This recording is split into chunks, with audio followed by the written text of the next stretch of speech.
Assalamualaikum warahmatullahi wabarakatuh.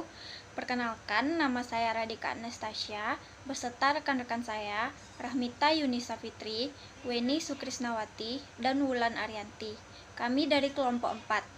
Di sini, kami akan membahas materi tentang korelasi rank Spearman dan korelasi dengan koefisien kontingensi dengan dosen pembimbing Ibu Dwi Dewi Sri Kinasih, SE MSc. Baiklah, langsung saja kepada pembaca materi pertama, yaitu Wulan Arianti. Kepada Wulan dipersilahkan. Korelasi rank Spearman digunakan untuk mengetahui hubungan antar variabel jika data yang digunakan sekurang-kurangnya memiliki skala ordinal. Analisis korelasi rank Spearman ini merupakan jenis analisis korelasi yang didasarkan pada ranking yang paling banyak digunakan. Dasar pemikiran dari analisis korelasi ini adalah jika sebuah nilai dalam satu variabel memiliki kesesuaian ranking dengan nilai pada variabel yang lain, maka kedua variabel tersebut dapat dikatakan saling berkorelasi. Jika ranking nilai-nilai pada suatu variabel yang lain, maka kedua variabel tersebut akan memiliki korelasi sempurna atau sebesar 1. Korelasi rank Spearman digunakan rumus PXY sama dengan 1 kurang 6 sigma D pangkat 2 bagi N buka kurung N pangkat 2 kurang 1 tutup kurung. Di sini keterangan dari PXY yaitu koefisien korelasi rank Spearman. Sedangkan 6 konstanta, sedangkan sigma D pangkat 2 yaitu kuadrat selisih antar ranking dua variabel, sedangkan N yaitu jumlah pengamatan. Contoh kasus analisis korelasi rank Spearman. Yang pertama, data sudah dalam bentuk ranking. Mr. Spearman ingin mengetahui derajat hubungan antara nilai tes masuk dengan prestasi kerja. Dari 20 karyawan yang diterima di suatu perusahaan diambil 10 orang karyawan sebagai sampel. Berdasarkan hasil survei diperoleh data sebagai berikut. Dalam tabel ini terdapat ranking tes masuk dan ranking prestasi kerja. Ranking tes masuk ada 2, 7, 16, 3, 4, 11, 9, 8, 10, 6 dan ranking prestasi kerja ada 3, 7, 14, 2, 5, 11, 9, 8, 11, 6. A. Perumusan masalah. Apakah terdapat korelasi positif antara nilai tes masuk dengan prestasi kerja? B. Hipotesis.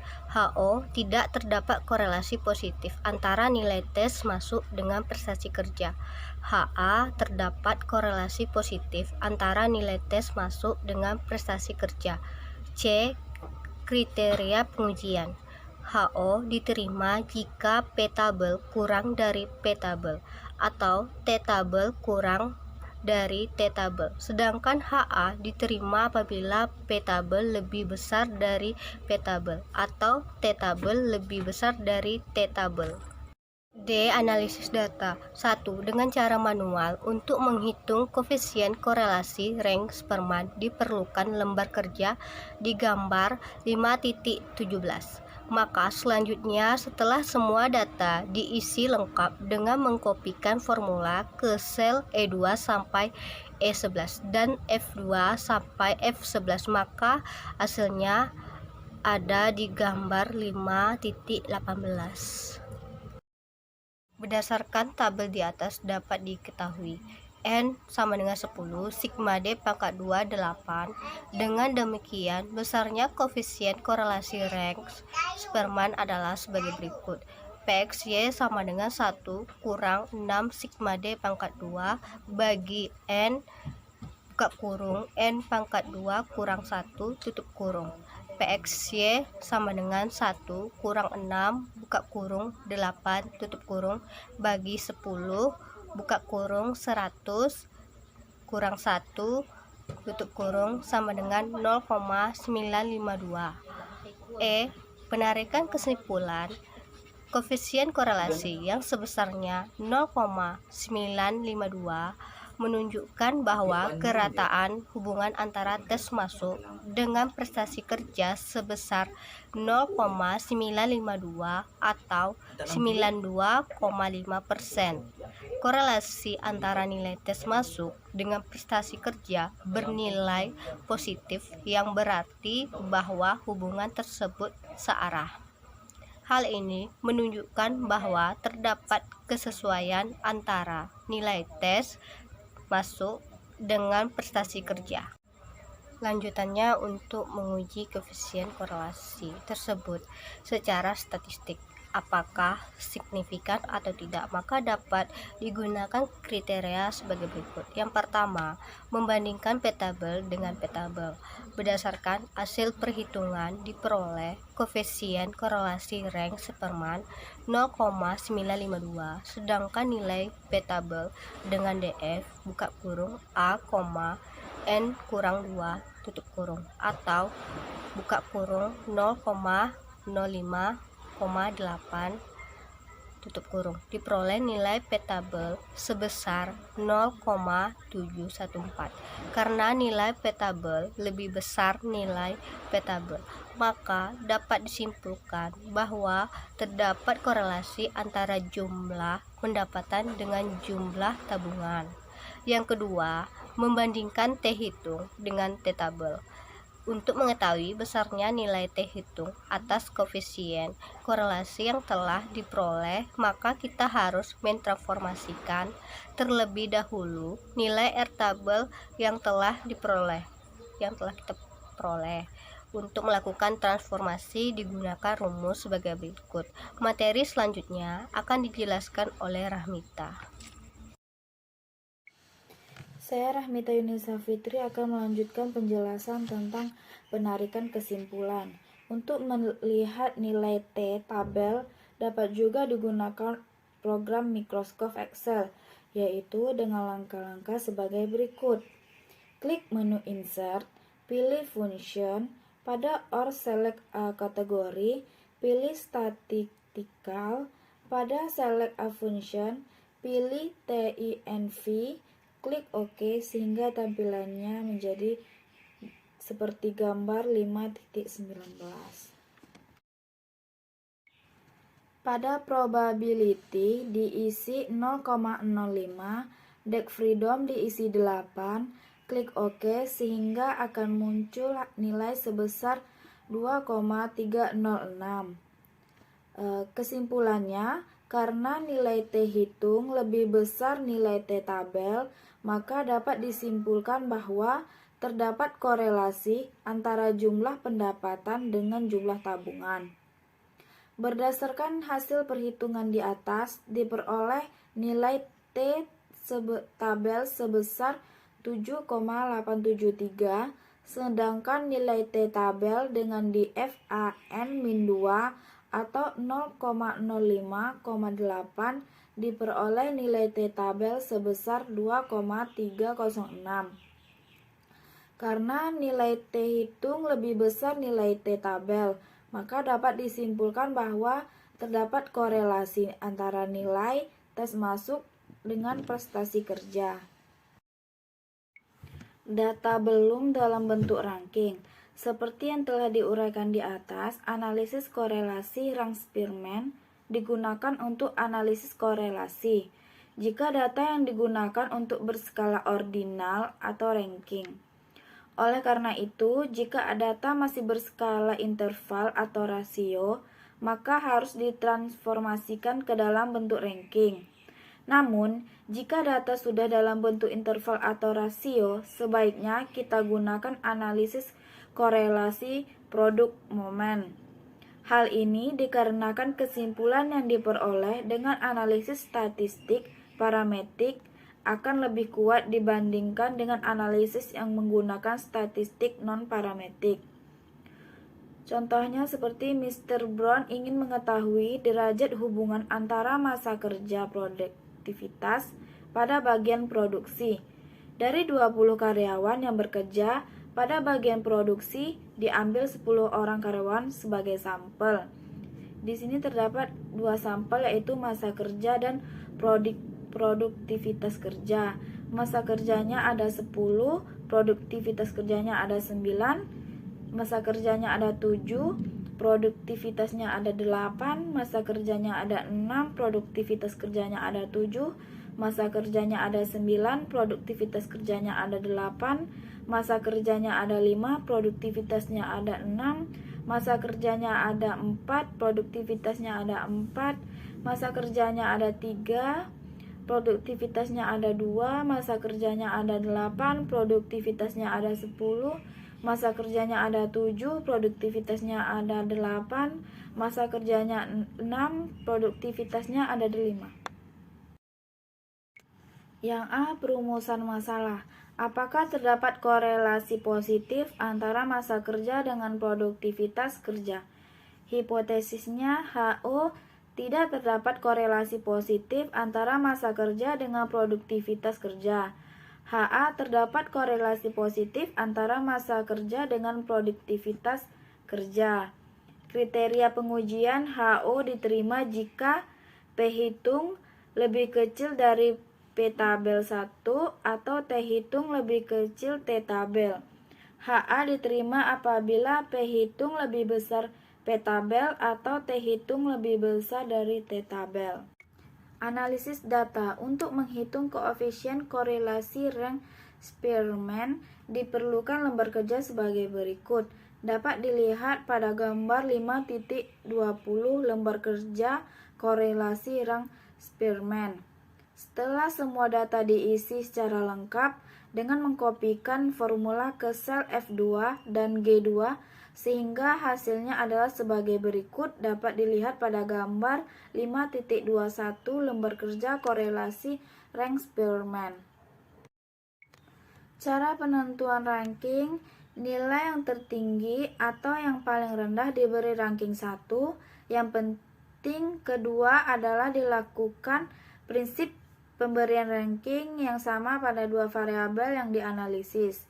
Jika terdapat dua nilai atau lebih yang sama dalam sebuah variabel, dicari nilai ranking rata-ratanya. Seperti contoh dapat dilihat tabel pada gambar 5.22 penentuan ranking pada analisis korelasi rank Spearman. Pada variabel jam pelatihan terdapat dua nilai 7, yaitu pada ranking 4 dan ranking 5. Maka dicari nilai ranking rata-rata untuk nilai 7 adalah 4 tambah 5 bagi 2 sama dengan 4,5. Demikian juga untuk nilai 6 pada ranking 6 dan ranking ke-7. Baiklah, di sini saya akan menyambung materi dari teman saya sebelumnya, yaitu tentang cara penentuan ranking. Untuk mentransformasikan data skala interval dan rasio ke skala ordinal, diperlukan ketelitian dan ketekunan, apalagi jika jumlah pengamatan sangat banyak. Oleh karena itu, direkomendasikan bahwa jika akan melakukan analisis korelasi rank Spearman dengan data yang masih dalam bentuk ranking, maka akan lebih mudah dan efektif bila menggunakan program SPSS dengan langkah-langkah sebagai berikut. Yang pertama, buka file korelasi rank Spearman. Kemudian analyze, correlation, dan bivariate. Masukkan variabel yang akan dianalisis. Pada correlation coefficient, pilih Spearman. Pada test of significance, pilih one-tailed, karena hipotesis yang diajukan adalah terdapat hubungan positif, sehingga sudah menunjukkan arah hubungan yaitu positif. Abaikan pilihan lain, biarkan pada posisi default, kemudian klik OK. Berdasarkan tabel di atas, dapat diketahui N sama dengan 10 dan sigma D kuadrat sama dengan 17. Dengan demikian, besarnya koefisien korelasi rank Spearman adalah sebagai berikut. Dengan memasukkan rumus-rumus yang tadi, sehingga didapatkan hasil 0,898. Penarikan kesimpulan. Koefisien korelasi sebesar 0,898 menunjukkan bahwa keeratan hubungan antara masa kerja dengan produktivitas sebesar 0,898 atau 89,8%. korelasi antara massa kerja dengan produktivitas bernilai positif, yang berarti bahwa hubungan tersebut searah. Hal ini menunjukkan bahwa terdapat kesesuaian antara massa kerja dengan produktivitas. Untuk menguji koefisien korelasi tersebut, secara statistik signifikan atau tidak, dapat digunakan kriteria pengujian sebagai berikut. Yang pertama, membandingkan row hitung dengan row table. Berdasarkan hasil perhitungan diperoleh koefisien korelasi Rank-Spearman 0,898. Sedangkan nilai row table dengan DF alpha N dikurang 2 atau 0,0508. Diperoleh nilai row table sebesar 0,714. Karena nilai row hitung lebih besar dari nilai row table, maka dapat disimpulkan bahwa terdapat korelasi antara massa kerja dengan produktivitas. Yang kedua, membandingkan T hitung dengan T table. Untuk mengetahui besarnya nilai T hitung atas koefisien korelasi yang telah diperoleh, maka kita harus mentransformasikan terlebih dahulu nilai R hitung yang telah kita peroleh. Untuk melakukan transformasi tersebut, digunakan rumus sebagai berikut. Dapat teman-teman lihat rumusnya, sehingga mendapatkan hasil 5,773. Berdasarkan hasil perhitungan di atas, diperoleh nilai T hitung sebesar 5,773. Sedangkan nilai T table dengan DF alpha N dikurang 2 atau 0,0508. Diperoleh nilai T table sebesar 1,860. Karena T hitung lebih besar dari nilai T table, maka dapat disimpulkan bahwa terdapat korelasi antara massa kerja dengan produktivitas. Nah, selanjutnya ada materi tentang korelasi dengan koefisien kontingensi. Korelasi dengan koefisien kontingensi digunakan untuk mengetahui hubungan antar variabel jika data yang digunakan masih merupakan data kategori. Untuk menghitung korelasi data kategori, maka kita harus menghitung terlebih dahulu frekuensi untuk masing-masing kategori. Dasar pemikiran analisis korelasi ini adalah jika frekuensi kategori dalam satu variabel memiliki frekuensi yang dominan, dan pada sisi lain, frekuensi kategori pada variabel lainnya juga memiliki frekuensi yang dominan, sehingga kedua variabel tersebut akan memiliki korelasi yang positif. Untuk mencari korelasi dengan koefisien kontingensi, terlebih dahulu kita harus menghitung nilai chi-square atau chi kuadrat dengan rumus sebagai berikut. Keterangannya, x kuadrat sama dengan nilai chi-square. FO sama dengan frekuensi observasi. FE sama dengan frekuensi harapan. Untuk menghitung nilai frekuensi harapan, digunakan rumus sebagai berikut, yaitu FE total baris dikali dengan total kolom, dibagi dengan total nilai pengamatan. Setelah nilai chi-square diperoleh, kemudian kita transformasikan ke dalam koefisien kontingensi dengan rumus sebagai berikut. Keterangannya, CC sama dengan koefisien kontingensi, X kuadrat sama dengan nilai chi-square, dan N jumlah pengamatan. Contoh kasus analisis korelasi koefisien kontingensi. Mr. Square ingin mengetahui derajat hubungan antara tingkat pendidikan kepala keluarga dengan tingkat kesejahteraan keluarga. Untuk kepentingan tersebut, diambil sampel sebanyak 100 kepala keluarga. Berdasarkan hasil survei, diperoleh data sebagai berikut. Tabel 52, tabulasi data untuk analisis korelasi koefisien kontingensi. Di dalamnya terdapat kategori baik, cukup, dan jelek. Ada tinggi, sedang, rendah. Di dalam kategori baik, tingginya 18, sedang 8, rendah 6, jumlahnya 32. Dan kategori cukup, tingginya 5, sedang 20, rendah 5, jumlahnya 30. Kategori jelek, tingginya 4, sedang 14, rendah 20, jumlahnya 38. Sedangkan di dalam kategori tinggi, jumlahnya ada 27. Kategori sedang ada 42. kategori rendah 31, dan jumlah kategori semuanya yaitu 100. Baiklah, saya Weni Sukrisnawati. Saya akan melanjutkan presentasi dari teman saya tadi, yaitu langsung saja kepada pemecahan masalah. Apakah terdapat kolerasi positif antara tingkat pendidikan kepala keluarga dengan tingkat kesejahteraan keluarga? Yang B, ada hipotesis. HO, tidak terdapat kolerasi positif antara tingkat pendidikan kepala keluarga dengan tingkat kesejahteraan keluarga. HA, terdapat kolerasi positif antara tingkat pendidikan kepala keluarga dengan tingkat kesejahteraan keluarga. Dan yang C, ada kriteria pengujian. HO diterima jika X kuadrat hitung kecil dari X kuadrat tabel, atau HA diterima apabila X kuadrat hitung besar dari X kuadrat tabel.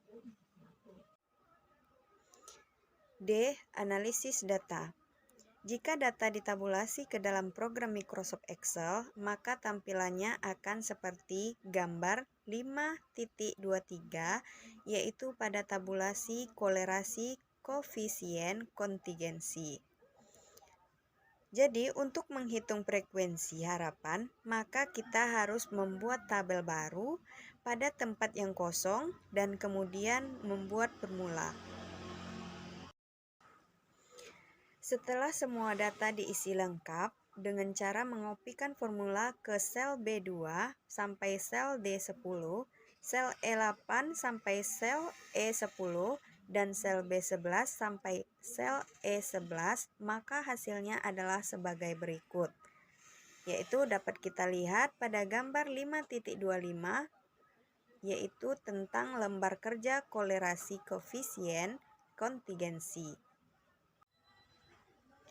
Setelah semua nilai harapan diperoleh, maka langkah selanjutnya adalah menghitung nilai chi-square dengan rumus sebagai berikut. X kuadrat sama dengan sigma FO kurang FE kuadrat bagi FE. Dan dapat kita lihat hasilnya pada gambar 5.26 tentang nilai perhitungan chi-square. Selanjutnya, hasil selengkapnya dapat dilihat pada tampilan berikut ini, yaitu di bagian gambar 5.27.